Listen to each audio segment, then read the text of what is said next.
Hey, guess what? You are royalty too. What's your succession plan? Hey, in today's video, I'm going to be talking about the importance of a succession plan. If this is your first time joining me, my name is Alex. I'm a financial coach and licensed insurance broker. I help families and people just like you create more wealth, have more time freedom, more financial freedom, so you can live your best life and leave a legacy for your family. So, if that's something that's interests you, please consider liking and subscribing. And today we heard the news around the world that uh, Queen Elizabeth, the longest living, longest monarchy in history, has passed away today at the age of 96. And um, I just thought it was kind of interesting to note how important it is that we have a succession plan. And just like, the monarchy, just like a king or queen, they're people as well. So we know one day we are going to leave this earth, right? So the question becomes, what are we going to do? What are we going to do? What's our plan? So if you go and look, I was just interested in kind of seeing what the fortune of the monarchy was. And so apparently, if you take into account all the kings, queens, princesses, duchesses, and dukes, if you take the whole family together, apparently they would be worth as a family roughly about $88 billion. 88 billion with a B dollars, right? So apparently, according to Forbes magazine, the Queen herself, Queen Elizabeth, she was personally worth somewhere between 450 and 500 million dollars, right? So it looks like boom boom there is a company or corporation, the firm that is responsible for the investments, responsible for the properties, responsible for making sure that their assets and everything are handled well, right? So apparently, let's see. We're wondering for King Charles. King Charles still inherit roughly about $500 million from his mother, or some portion of that. And let's see. So yeah. So it just kind of begs the question that I started thinking: isn't the things that you work hard for your entire life, your personal effects, your house, your investments, your cars, your jewelry, your property, isn't all of those things just as important to you and to your family? And so I just kind of started thinking about it, and I said, hey, you guys are royalty too, and you deserve to make sure that the things that you have worked hard for in your life, right, that those things are passed on and they're handled in the way that you would like to see them handled. And so, with the passing of the queen today, I just thought it would be interesting to kind of bring up that point and to remind you that you may not have $500 million, you may not have 1 million, right? But whatever you do have, those things are just as important to you as well. And I'm sure you would want to make sure that those things are handled correctly. Some of the things that we see people see, we see a lot of things happen. We see things not being set up properly. People not taking the time and the effort to make sure that their affairs are in order. And then what happens as a result? Big Mama dies, Pop passes away, right? And because they didn't take the time, didn't know how, um, for any number of reasons, um, things don't get set up properly. And now all of a sudden, they pass away. Now we have a fight. We find out little surprises about things that we didn't know about. We discover a lot of stuff that maybe have gotten swept up under the rug. And then guess what? We start having a lot of fights. People start arguing and fussing about who gets what, who's going to handle this, who's going to take care of that, who's responsible for paying the taxes on property. People want access to the property, or they want to own the property, but guess what? Don't want to pay the taxes associated. So it's just a whole mess of things that come along. So my question is, what's your succession plan? Have you taken the time to figure out what and how, what's going to happen with the things that you have acquired during your lifetime? And hopefully you'll live to be 96 years old or even longer, right? Um, but no matter if you live to be 100 or sometimes shorter, the question becomes, what are you doing to make sure that your assets are being handled properly? So, a succession plan, what does it look like? It looks like this: who, what, when, and how. Who, what, when, and how, right? So the question becomes, who will be bequeathed, or who has the responsibility of handling your finances uh, once you pass away? Who has the responsibility? Have you designated someone who's responsible enough to make sure these things are handled?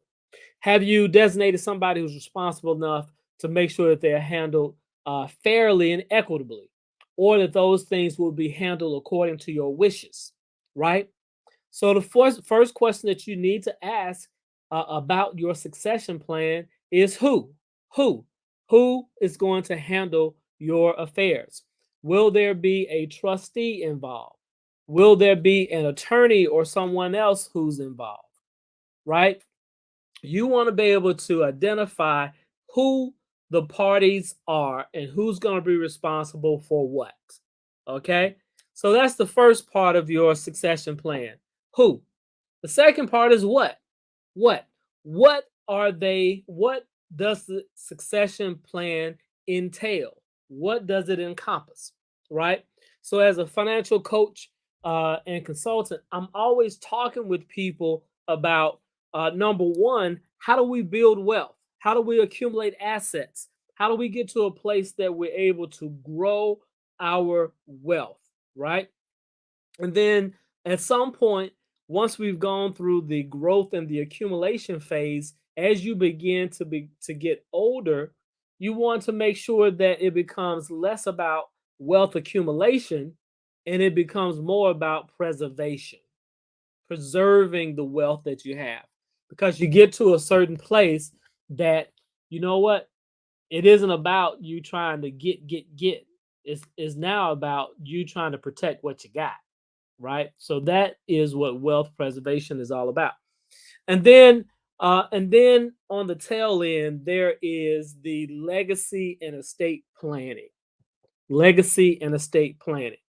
And so I don't know what happens as it relates to this area. I don't know if some people think the longer I put off the conversation about this, the longer I put off putting a plan in place, the longer I'm going to live. I don't know if chime in, guys. Let me know what's the thought process behind this. Because let me tell you, we know not when or where the time will come when we pass away. Just a couple of days ago, Queen Elizabeth was actually uh, uh, helping to install the next prime minister. That was just 2 or 3 days ago, and today she has passed. So she's lived a long life, condolences to their family and to the country. But what I'm saying is the fact that you put off having a succession plan does not mean that you are putting off how long you're going to live. It doesn't mean that, right? So you want to be prepared. You always want to be prepared because by being prepared, it cuts down tremendously the hassle and the headache and the strife and the things that come after you're gone. Take care of this stuff first. So your succession plan number one should encompass who? Who's going to be responsible? Who are the responsible parties? Your banker, your attorney, your trustees, right? Beneficiaries. You want to make sure that people are designated. What? You want to make sure that the assets are laid out specifically in the way that you want. I know sometimes people may be thinking, I don't want to, give more to this person than I give to the other person because I don't want them to be mad at me, right? Where you going? Don't worry about that, right? Or, you're thinking if I give one person more, then the other person's going to be mad, or I'm gonna split it evenly. And then what happens is somebody who is not a good trustee or a good steward gets more than they probably should. And then as a result, they wind up all that, some of the assets that you worked hard for, they mismanage those things. You don't want that to happen. So the third thing that you want to do with your succession plan, you want to make sure when does the beneficiary take responsibility? Did you know there's such thing as a trust? A trust. Now you can have what's called a living trust, and you can have what's called just a regular irrevocable trust. All right. So with trusts, how those things work, they are totally separate entities that you create legally, right? And then all of the assets, all of the things that you want, you can take all of your possessions, all of your assets, or whatever you want, cars, property, investments, stocks, bonds, life insurance, whatever. You can move those things into the trust. Okay.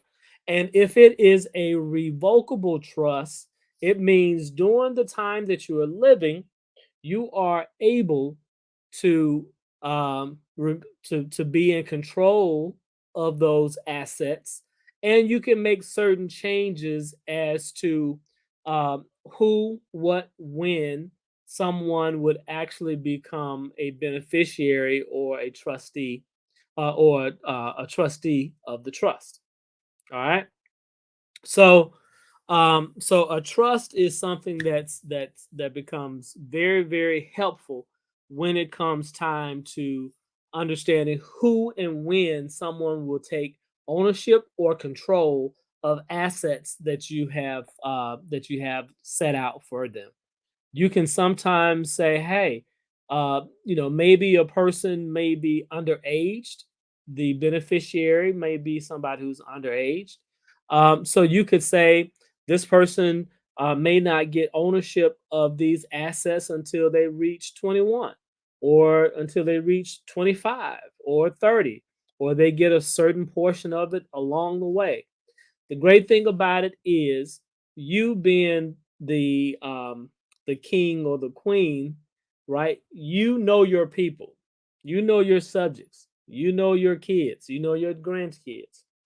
You now have an opportunity to pass on things and be able to put those assets under their control when and how you know they can best take care of those things. And then, like I said, the final question is how. How will your succession plan be put in place?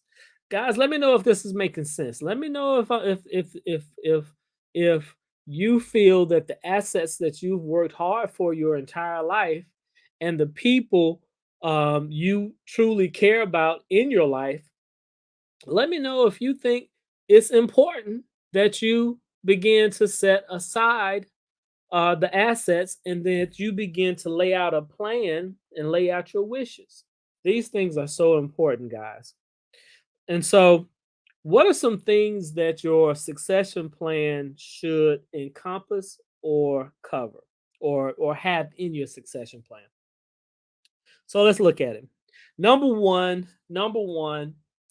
king or queen, you want to make sure that you have at a minimum, you need to have a will. You need to have a will. What is a will? A will is just a legal written document that spells out how you want your property, your assets, what you want to happen to those things after you pass away. Okay? That's what a will does. All right. So will says, hey, this, such and such and such, these items, these things go to this particular person. I want this and this to go to this particular person, right? Or to this institution or this entity, however they want to do it. We've seen crazy things where people, rich folks, have left their money to their dog. Yep, yep. You might remember that story. This woman up in New York, she left her millions to her dog, right? So, in any case, you want to have a will.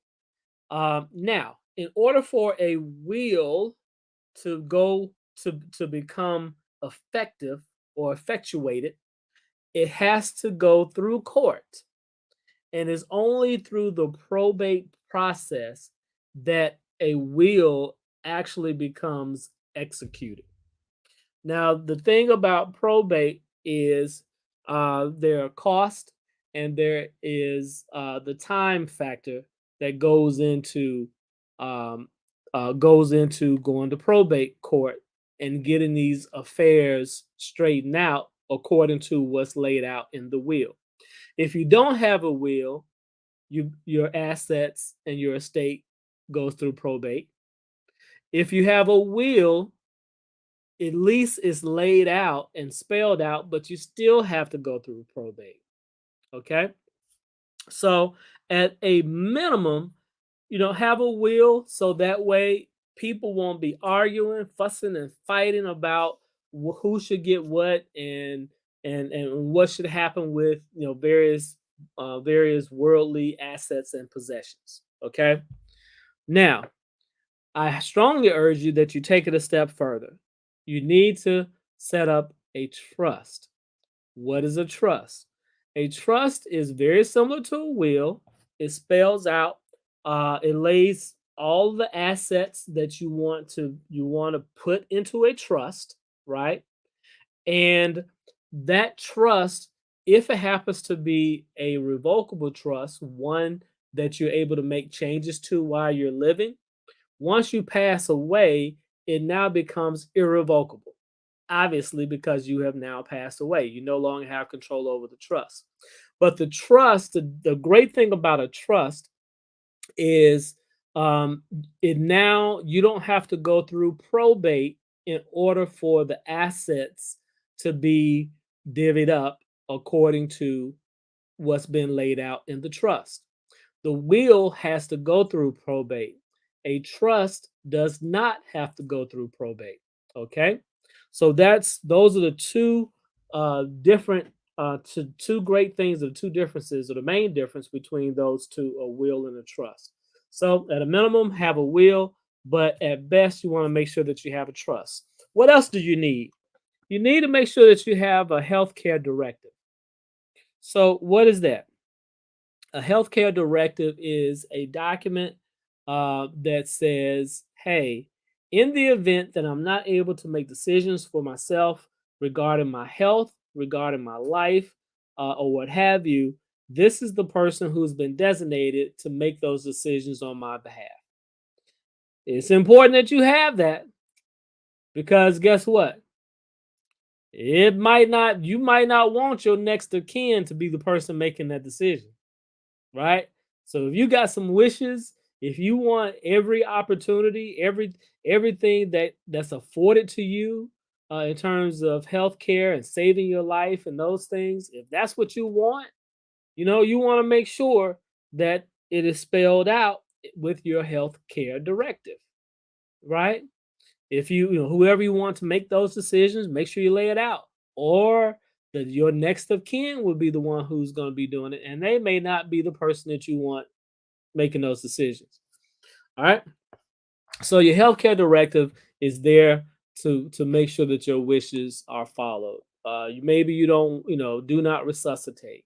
You want to make sure you might be willing to donate your organs, or you might say, hey, no, I don't want somebody to pull the plug. I want to stay on life support as long as I'm able to.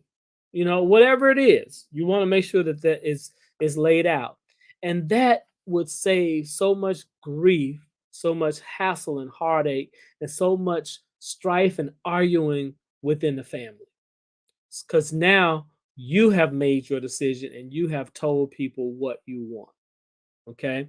And so any reasonable person would want to honor your directions. Next, you want to have a power of attorney. A power of attorney is a legal document that says if I'm not able to handle my financial affairs or what have you, someone else could do those things in my stead. So some people, if you have bank accounts, if you might have life insurance policies. Now, your life insurance policies may not be all on your life. You may have life insurance policies on other people, right? That you own. Well, guess what? Your power of attorney can say, "Hey, this person now becomes the owner of these policies." You can have, property. You could have a trust. So if your power of attorney has also named a certain person as your trustee, all of those things need to be laid out. But a power of attorney says, hey, this person is responsible for making decisions on my behalf and has the legal ability to be able to enter into agreements, enter into contracts, or handle my affairs in case I'm incapacitated or not able to. So a power of attorney, durable power of attorney. All right. And then if you have small children, you want to make sure that the guardianship of your children, that you have a document that lays that out as well. You may not, you may have parents, or you might have a baby mama or a baby daddy or whatever, who might not be the person that you want to become the legal guardian over your children. So if you are the person who has sole custody, then you have the right and the ability to be able to designate who becomes the guardian when and if something should happen to you or you pass. All right. So those are the five things that you really should have. You should have a will. You should have a trust. You should have a healthcare directive, and you should have a durable power of attorney. Okay. Now, of course, I am not an attorney. I would highly recommend that you contact an estate attorney, or at a minimum, you can go to Trust and Will. Trust and Will is a site where you can actually get legally legally binding, legally approved, state approved legal documents, your will, your trust, your healthcare directive, and those things. You can actually get those things written up at a very, very affordable price, based on what you want to happen. So there you have it. Um, you're a king, you're a queen, you have worked your entire life, and your assets are should be just as important to you and to your family. You want to make sure that you have a succession plan in place so that the next prince or princess, the next king or queen uh, up in line You want to make sure that your assets are laid out, so they can do things according to how you want them spelled out and according to your wishes. Okay. So hey, get that succession plan together.